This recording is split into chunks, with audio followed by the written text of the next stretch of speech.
September 2016, Sagittarius, brings with it some extraordinary new highlights for you, and in particular in your professional arena. And why do I say that?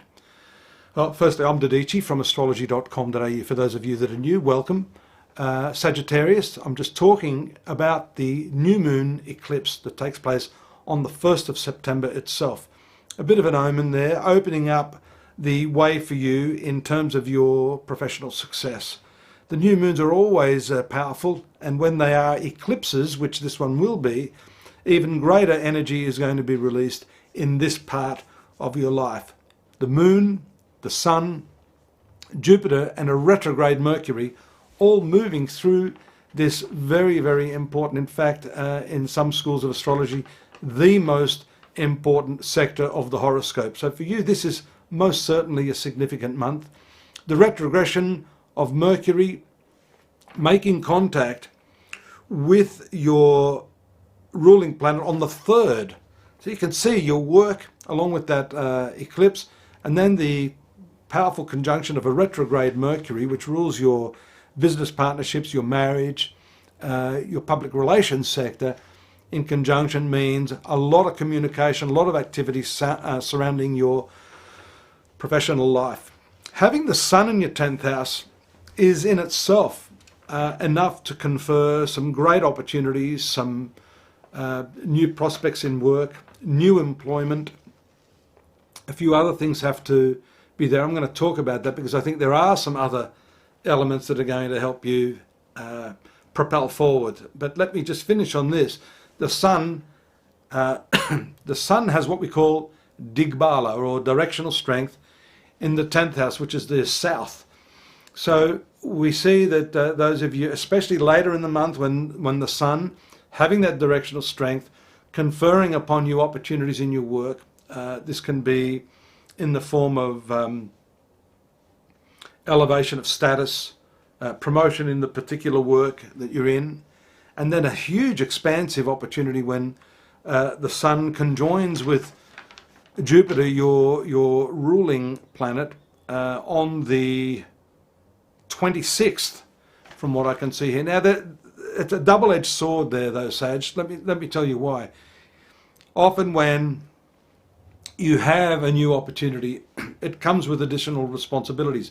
That's shown by the square of the sun to Saturn in your sun sign right now. And also the fact that when the sun moves towards the conjunction of any other planet, it actually produces what's called combustion. So we see the retrograde conjunction of Mercury and then the combustion of your planet, your ruling. The combustion basically means a burning up. So here we see you have to just relax a little bit, pace yourself, don't rush madly into any forward movement here. You're likely to bite off a hell of a lot more than you can chew, which is normally your nature anyhow. But this could be even more significant with that new moon eclipse, the combustion of your ruling planet, the conjunction of the retrograde Mercury, all in your 10th house of career.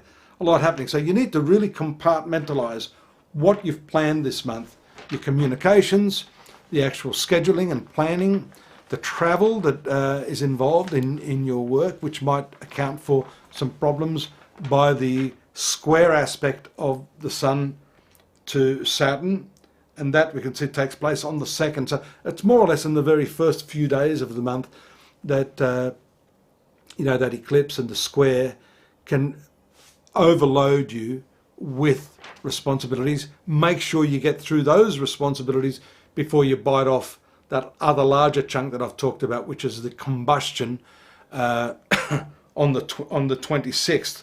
That will be leading up to that. Maybe 4 or 5 days before that, you'll start to feel the effects of that. You might feel at the earlier part of the month, wow, I'm ready and rearing to go.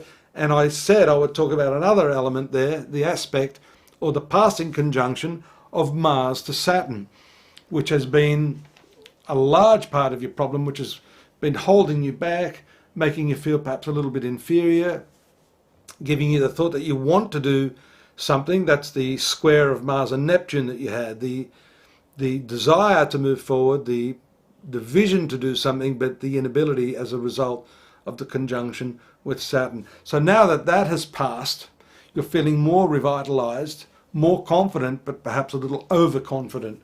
So I'd be saying that you need to wait for the passing of the conjunction of the Sun with Jupiter, 26th, and just before that, the direct motion of Mercury, which is that contractual planet, which will take place on the 22nd. So there we see 22nd to the 26th, a very critical point, one where I'm feeling it may be the tipping point. If you're not careful, making hasty decisions, saying yes to all of these people and then finding yourself screwed.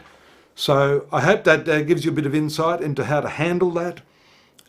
It can indeed be a positive month for you, but you have to get all of those ducks in a row before you go shooting them. So I hope you'll join me next month. Take another deeper and in-depth look at the month, which we have at astrology.com.au. That's my site. We have the yearly reading there as well. I suggest you look at this month particularly in the context of what's happening for the rest of the year, so you can navigate yourself perfectly. Look forward to your company next month, Sag. Take care. See you then. Bye-bye now.